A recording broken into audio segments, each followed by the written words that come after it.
growing up in Jamaica, I learned furniture, making furniture with my dad and stuff. Did it for a while. I never really loved it that much. I always wanted to have my own business. So I found myself working with Danet Pastry in Negril, and I was selling pastry in Montego Bay for the company. So I did that because I wanted to start my own business. I wanted to get enough income to start my own business. But doing that, I get paid by commission. It still was not enough to turn over. So I was like, I got to find something else to sell on the side to generate more income. However, there was nothing that I could find because nothing at the time made sense. So it was me and, a family member sitting down under an almond tree, not realizing that we're actually under an almond tree at the time, wondering what to do. We sat there for literally hours, couldn't figure it out. We gave up at one point, started laughing at ourselves because it's like, who better to laugh at you than yourself, right? So anyway, after laughing at myself, I was like, man, God, what am I going to do? And I hold my head up, I look up in the sky, and there was an almond tree behind me. The limb was over my head, and I saw the bunches of almonds over my head. And a voice said to me, it's like my question was being answered, while I asked it. And a voice said to me, remember that your mom used to make almond drops, put in your lunch kit going to school, and every Jamaican eat almond as a child. But now they're grown up, they have to work, they have a 9 to 5. They don't really have time to sit and crack the almonds because it's a lot of work to sit and crack it. You have to crack it with either a machete or a hammer. So a voice said to me, if they see it selling, they will buy it. But they don't really have the time to crack it. And I started smiling. My cousin at the time that was there, he said, why are you smiling? Why are you laughing? And I said, what do you think about some almonds? And he started laughing too. And he said, yes, I think that will work. Anyway, we start gathering the almonds. Now, I see my mom make it as a child. I don't remember how to make it. So I had to call mommy and, she reminded me how to make drops and everything. And, at the time, we didn't really have money to go and get the necessary ingredients. But I know somebody that has a grocery shop. And, in Jamaica, you guys call it credit here, but we call it chus in Jamaica. So I went up to the shop, pepper shop, and I chus the ingredients that I need, and I went, and I made the drops. We took them to Montego Bay and we sold everything off in about an hour and a half.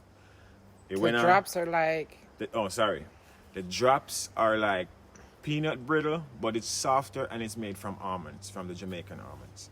So it has nutmeg in it and ginger and spices, Jamaican spices and stuff like that. Anyway, I don't make that now. It goes on to where it was now me, my cousin, and another guy that was selling them in Montego Bay, and we were doing our thing. I had to stop going to Montego Bay and started gathering the almonds and making the product so that we can have product every day to take to Montego Bay. Now, after a while, those guys, my cousin and my other friend, they decided that, the friend, he went abroad. My cousin, his dad, he was a contractor in the wood business same way. So he decided to go back and work with his dad because, it wasn't working out on that side. So I decided that I was going to stick with it. So I was not able to make the product and take to Montego Bay every day at the same way. So I was like, okay. I started putting them in the grocery stores. We call them shop, or corner shop in Jamaica. Start putting them in my community. Then I met Jessica. When I met Jessica, she saw the almonds. You guys know the story when we met. We shook hands. We were introduced by a mutual friend. And we shook hands, and she was like, oh, I love almonds, and I felt a connection. And then anyway, long story short, we got married 6 weeks after we met. Now, once we got married and, she moved in with me, you got a mosquito. Ooh. I got it. Ooh, we need to walk and talk. It's okay. So once we got married and we start moving around and, everything, she told she had some friends on the beach, Gail Jackson and Jackie from Jackie and the Reef at on West End and Gail from Treehouse. So they, they taste the drops. They liked it. They were like, I would like to order these to put in my room as welcome gifts for my guests. So now I remember I was putting it in the community, in the shops, in the community. Now it's going in the hotels. So I'm like at home, because we're cracking with the hammer. So, I'm there cracking every day and making drops, for however many rooms they have at the hotel. So after doing that for a while, I noticed, because I hit it with a hammer. So I noticed that sometimes you put too much pressure on the almond when you hit it with a hammer. And you kind of crush the nut inside. It's a little tiny nut. So trying to get it out, I noticed there's oil on my hand. And sometimes I will smell the oil and I'll smell really sweet. Like, wow, the almonds can eat and wow, it smells so sweet. Bear in mind, at the time, I had no idea that almond oil exists in the world, right? I thought it was just basically like coconut oil, palm oil, and so on and so forth. So one day I called Jessica and I show her and I squeezed the almonds like I always do. I squeezed it and show it to her and she was like, oh my God, this is almond oil and it's good for so-and-so. And I was like, really? She's like, yes. And she went on her phone and on Google and she showed me, almond oil and, what almond oil is used for and stuff. And I was like, wow, this is so cool. So one day, after, because, from that day when, I showed her and she explained all that to me, I got like really into it and I wanted to know if I could get more oil out of these Jamaican almonds. So I got, one day, maybe about 2 weeks later, I got a piece of 2x4, door hinges, and you want to that's why I can talk to you. Yeah. I got a piece of, that's why I'm moving around. Yeah, so they're getting me. All right, yeah, it's better. So I got a piece of 2x4, a door hinges, and I had some furniture clamps there.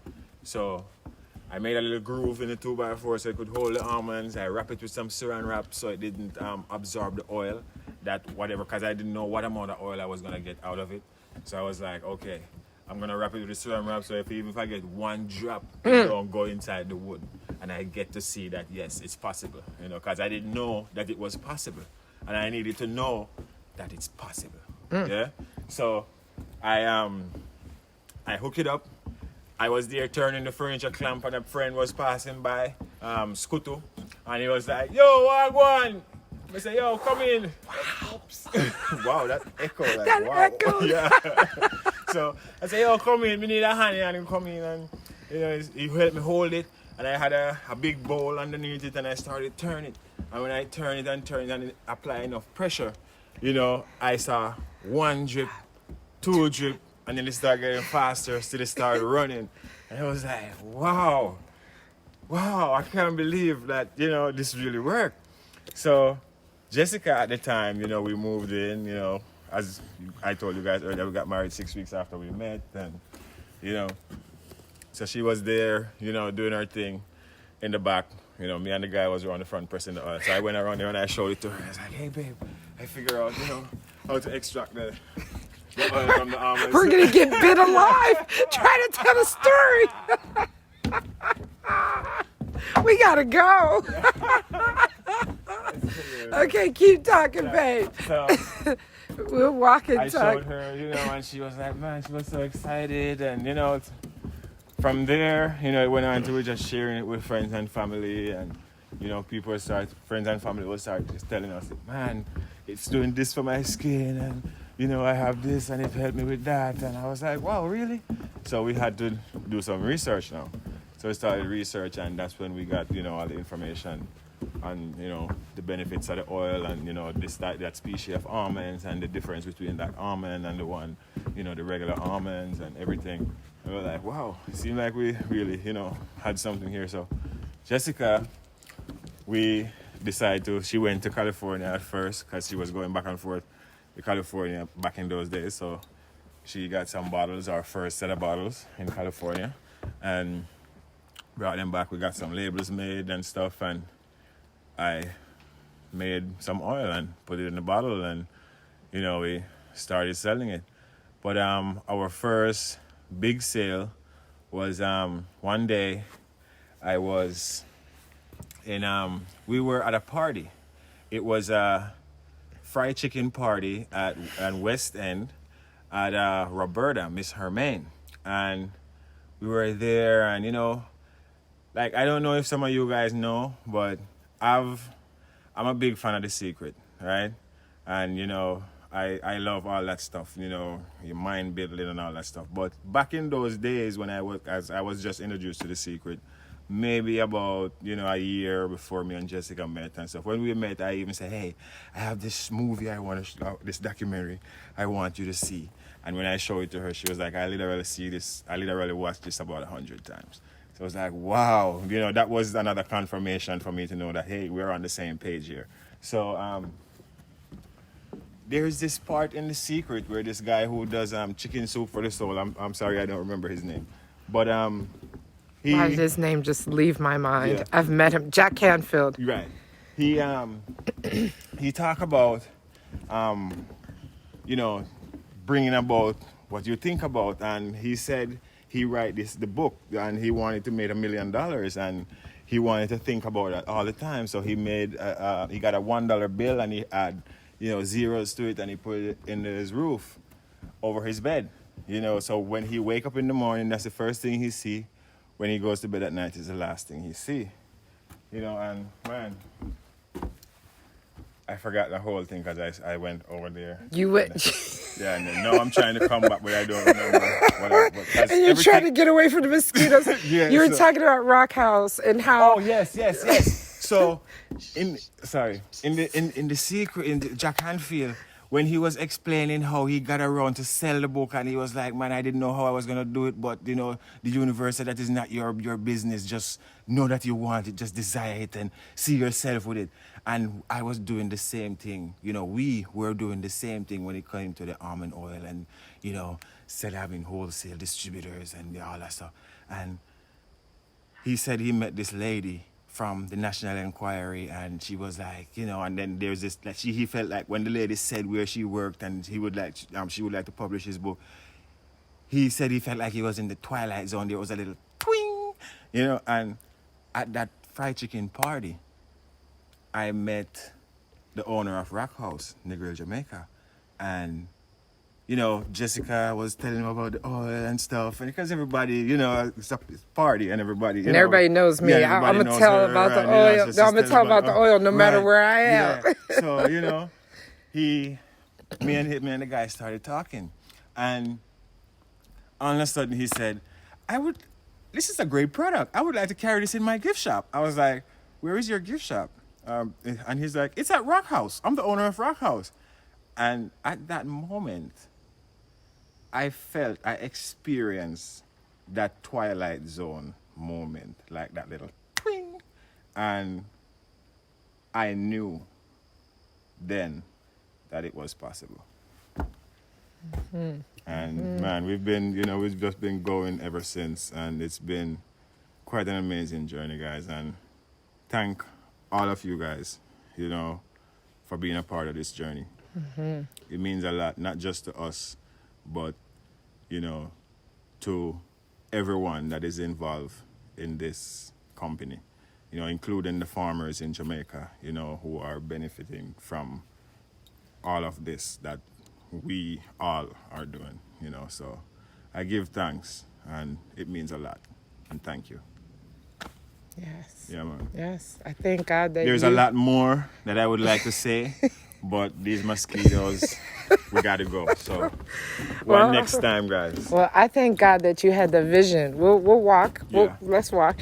Yeah. Thank God that you had the vision to do it, and you came against so much, and I saw it with my own eyes because I was there with you, and how it was not a easy path. A lot of people were like, they thought we were idiots. Oh, hell no. And if I even go back before that, there was a time in my life when I never think I would be, I always wanted to own a business. I always wanted to have a beautiful wife, but I never know that it was possible. You know, there was time when, and I'm sure everyone has, you know, an experience like that. But being there at that time and, you know, in that kind of feeling, it's like, wow, it can take you to places that you really don't want to go. You know, and I give thanks that I'm really here right now. And it's almost like I've been watching a movie all my life, and then now I'm in the movie. That's kind of how it feels. Literally, even if you look at this, look at the background and everything, the trees and everything. I've never seen all of this before. I've only seen this stuff before in movies. Yeah. So it's like, wow. Just have to give thanks, man, for everything, for every little bit. Even when you only have the eyes to see the good stuff that's happening over there, just give thanks that, hey, wow, I can see that, you know? And you will never know when it just change. Yep, but... And to have the courage. And to have the courage. Have the courage. Yeah. Because once you see it here, man, don't let nobody tell you anything, man. You step towards it. Once it's positive and, you know, just step towards it, man. And I'm telling you, it will happen. It will work. Yeah. So does anybody have any questions for Nigel? Anybody have any kind of questions or anything? If you know him, you know he's full of knowledge. I can't believe I haven't seen one gator. I know, huh? Yeah. He can't believe he hasn't seen one gator. Oh, and Kathy said, yeah, your knowledge blows your mind. Yes, sometimes I have to tell him to slow down because I'm not as deep. So, but I thank God, you know, I say to myself, wow, I must be pretty special to be with such a wonderful man like this. I really don't know much. I just try to know as much as I can. But you know what my girl Erica says? The man that knows something knows that he knows nothing at all. That is true, too. So that's a true wise man, you know. So I give thanks for your humility and your grace. That's what life is, you know. It's a learning experience. Like we don't stop learning when we leave school, you know. Life is a forever learning journey. Once you're here in this physical body on planet Earth, you're here to learn and gather information. That's how I see it. Because this is only one part of the journey. Mm. Yep. So it is, man. Give a thanks, you know, each one teach one, you know. We all teach each other, we all learn from each other. You know, that's how it goes.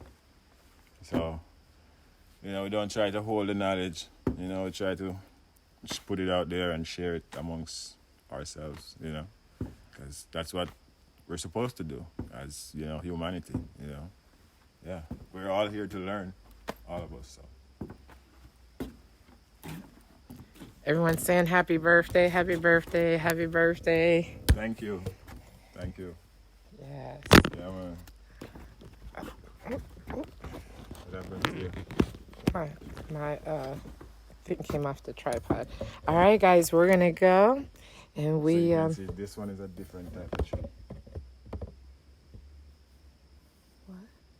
This tree Mm-hmm. is different from all the other ones. Why is that? How is that? The bark. Oh. These two right here. You can tell the tall ones, the bark is smooth on it. This one it has like grooves inside of it. Okay. Yeah, man. All right, bless and love. Come out of the woods now. We got to come out of the woods. All right, Yeah, man. blessings, guys. Bye-bye. All right, guys, take care. Yeah, man. One love.